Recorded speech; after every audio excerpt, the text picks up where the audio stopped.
Thank you, Stephen, and good afternoon, everybody.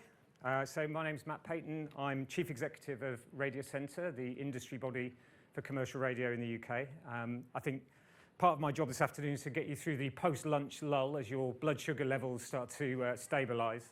But hopefully, if we're doing our job properly at Radio Centre, then most of you should know about us already. And be aware that we're the voice of commercial radio. We certainly had enough shout-outs today, so thank you very much for that. We'll pay you later. It's going to cost us a fortune. At Radio Centre, we represent broadcasters of all shapes and sizes who provide a range of music, news, information and entertainment for audiences, and provide advertisers with the opportunity to connect with those audiences in a trusted and brand-safe environment. And today I want to talk about an issue that is going to be critical in determining the future of radio as we know it, both commercial and public service, and in the UK and beyond. And that's the question of how we secure radio's future distribution and its route to market in an age where tech platforms and online gatekeepers are becoming increasingly powerful. And at Radio Centre, we've been talking about this issue quite a lot. So I want to explain why it's such a priority for us and look at some of the data and some of the changes in consumer behaviour that make it such a pressing issue. To say a few words about the response so far and try and give a clear sense of why this is something we should all care about, whether broadcasters or advertisers or as consumers. And finally focus on what we think needs to happen next. Because on the surface, it isn't immediately apparent that this is a sector or an industry in need of support or intervention. As we've heard already today, radio and audio remains incredibly popular and vibrant.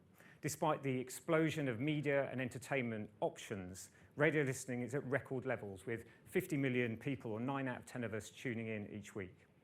With the quality and choice now available on commercial radio supporting its highest ever audience, hitting a market share of 50% last year, with around 5 million more weekly listeners than the BBC. While new audio formats like podcasts and music streaming apparently playing a complementary role, at least so far, due to the different needs they're able to fulfill. And that enduring strength of radio is also clear from the growth in advertising revenues. We announced recently that commercial radio revenues reached a new record of £740 million in 2022, with a broad range of new and existing brands investing in radio, more than making up from some of the changes in government advertising after an exceptional couple of years. And you can see this from the chart looking at commercial radio revenues over the last 10 years or so. And that this is pretty impressive in terms of the run of results, with the only exception really being the dip in 2020 due to COVID. But we're now back into growth and firmly ahead of pre-pandemic levels. And of course, look, we're not complacent about this, and the future is definitely uncertain. But the broader point stands, I think. Radio's been remarkably resilient and adaptable despite unprecedented competition. And that success has been possible due to a combination of significant investment in content and new services and talent, clever marketing, and especially the shift towards more national brands with even greater resonance with audiences and with advertisers. And crucially, the widespread distribution and coverage of radio, free at the point of use, available on multiple devices and in different locations, all of which I'll talk about in a moment. The other underlying trend, which actually isn't shown here, is the growing importance of digital revenues, not only in terms of income generated by digital stations, but revenues also delivered by IP-delivered advertising through platforms like DAX and Octave, something that's grown from next to nothing to around £80 million last year, or 10% of total income. And that's only going to get more important as connected radio listening continues to grow. And we can get a sense of this by looking at the different platforms that people use to listen to live radio. As you can see, the total share of radio listening now taking place online, shown here in the pink, represents around a quarter of all listening time, or 24% to be precise.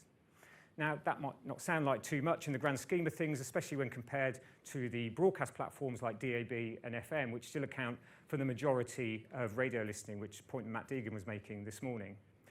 But this current snapshot doesn't tell the whole story. The true extent of the change happening in consumer behaviour is only really evident when you look at the growth of radio listening happening online. And what this quarterly data shows is that the share of radio listening online and on connected devices has practically doubled in the past 3 years alone.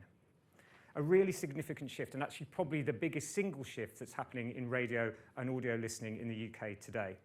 And in some ways, look, perhaps that's not surprising to us. Better internet connectivity, technical innovation, as well as changing habits post-COVID, I think all inevitably going to have an impact on behaviour, especially when we also take into account the launch and growing popularity of smart speakers like the Amazon Echo and Google Nest. Around 40% now, I think, of UK homes have at least one of these voice-activated devices, and while they offer a range of uses, in many cases they're ultimately being used as clever radios. And that explains why radio listening on smart speakers, separated out here, is becoming so important.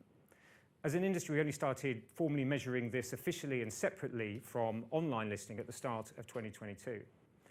But as you can see, it already accounts for the majority of listening time on connected devices, making up around 14% of overall listening share, and clearly the main driver of this shift. Something else worth pointing out is the speed at which this change is now happening, especially when compared to recent forecasts. So this line represents a perfectly reasonable and, at the time, very credible forecast developed by the consultancy Mediatique to inform the government's radio and audio review in 2020. So not that long ago in the grand scheme of things. But as you can see, they were predicting connected radio listening would reach 26% by the year 2028.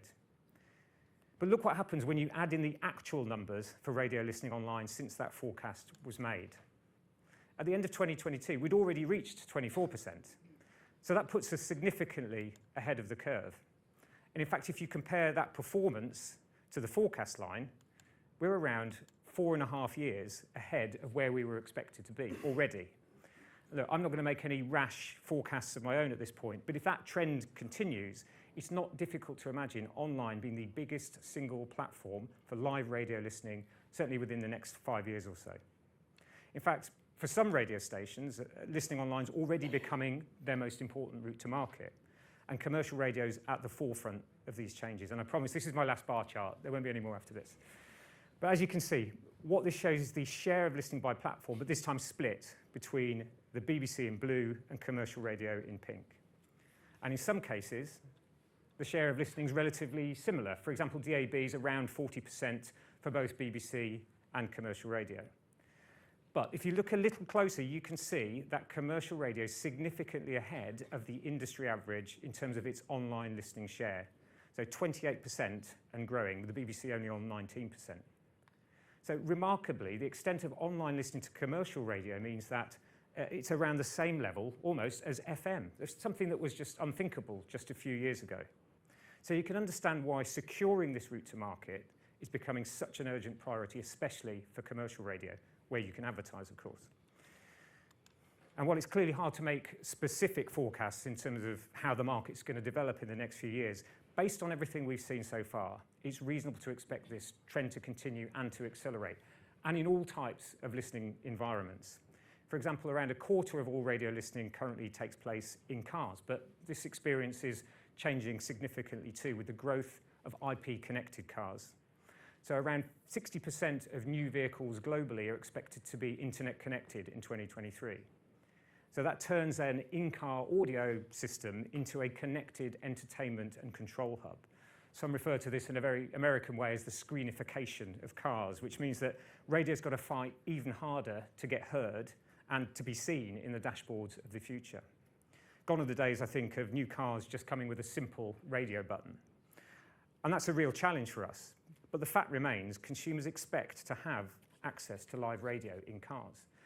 A survey by Edison Research found that 90% of car buyers expect broadcast radio as standard in every vehicle, and that 80% would be less likely to buy or lease a car without a radio tuner.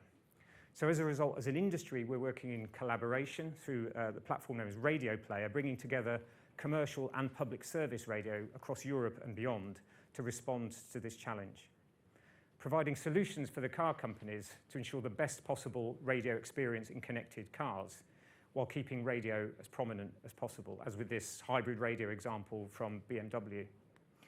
So we're certainly not standing still, but I think what all of this illustrates is that advances in technology and consumer behaviour clearly present both opportunities as well as risks. For example, there's clear benefits for audiences and radio broadcasters from more listening on connected devices. It means consumers honestly have more choice than ever, and we've heard about that this morning as well. It means that broadcasters have a greater ability to offer new services without some of the limitations and constraints of the broadcast world. And that choice, along with ease of use, helps radio remain relevant and supports audience reach across new devices, with the added prospect of richer audience data supporting enhanced consumer experiences and a more sophisticated offer for advertisers. And crucially, this new lease of life for radio on connected devices helps support its public service role as a force for good in society, providing media plurality, trusted news and information, as well as entertainment and companionship for millions.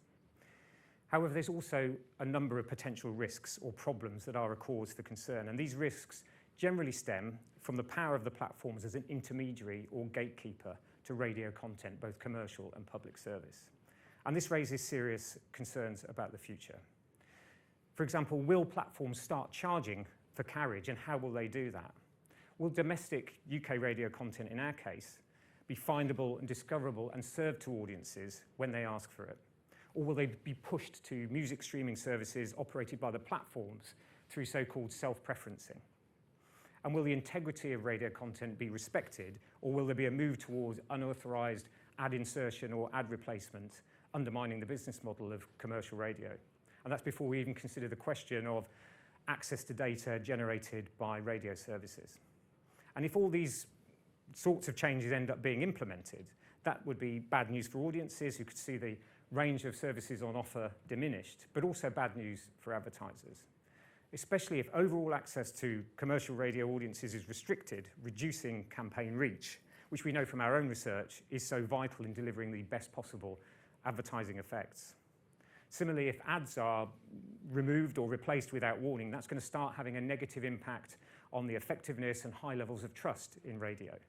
While in the longer term, if tech platforms like Amazon and Google ultimately become the dominant force in UK audio advertising, that could end up exerting their power and influence, limiting competition and potentially driving up prices. And it's important to say, look, we're not there yet, but we're also not imagining these risks. Research for Bauer Media by Frontier Economics into the bargaining dynamics between radio and the platforms was pretty stark on this issue. While the relationships remain good and deliver mutual benefits at this point, they identify significant issues and what they called a material risk of a non-benign scenario for radio, which I think is economist language for you better act now or the shit's going to hit the fan. But while the risks are real, it's also true that so far there have been significant benefits, and more so than problems. And that's because actually there's been great partnerships between radio businesses and companies like Amazon and Google. However, we don't know, frankly, how this market's going to develop, especially as connected radio listening becomes more important to us and potentially less important to the platforms. So the radio and audio sector is seeking safeguards for the future. And at a European level, at least, there's been some progress on some first steps. Last year, the EU's Digital Markets Act confirmed that voice assistants were in its scope, meaning that designated platforms will need to comply with its obligations. And that includes welcome powers to prevent things like self-preferencing, along with greater access to data and barriers on using our data to develop competing services, all of which is really welcome.